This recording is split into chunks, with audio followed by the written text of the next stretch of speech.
ஒரு கோடைக்கால மாலை. கிராமத்து திருவிழா சந்தை களை கட்டி இருந்தது.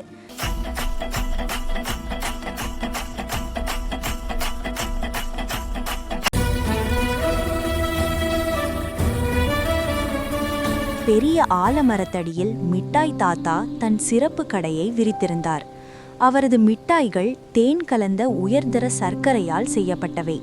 யானை, குதிரை, விதவிதமான அழகிய வடிவங்கள்.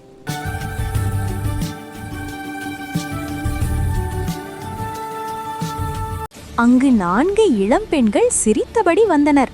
வெவ்வேறு பின்னணி என்றாலும் அவர்கள் இணை பிரியாத தோழிகள். எப்போதும் மகிழ்ச்சியாக இருப்பார்கள். அவர்கள் ஒரு இனிப்பு கடைக்கு வந்தார்கள். ஒருத்தி யானை மிட்டாயை தேர்ந்தெடுத்தாள். ஒருத்தி மயிலை, ஒருத்தி குதிரையை எடுத்தாள். அவர்கள் விவாதித்தனர்.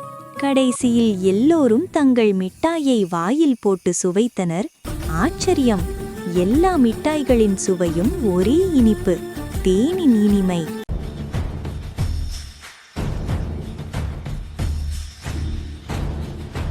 அந்த சந்தைக்கு குரு தனது 4 சீடர்களுடன் வந்தார். இதை கவனித்த குரு சீடர்களிடம் கூறினார், பிள்ளைகளே, இதை பாருங்கள். வெளியில் யானை, குதிரை, பெண், மயில் வடிவங்கள் வெவ்வேறு. ஒவ்வொன்றும் தனித்தன்மை, வெவ்வேறு உருவம். ஆனால் வாயில் போட்டதும் சுவை ஒன்றே, தேனின் இனிப்பு. அதேபோல்தான் இறைவனும். பார்ப்பதற்கு வெவ்வேறு வடிவங்கள்.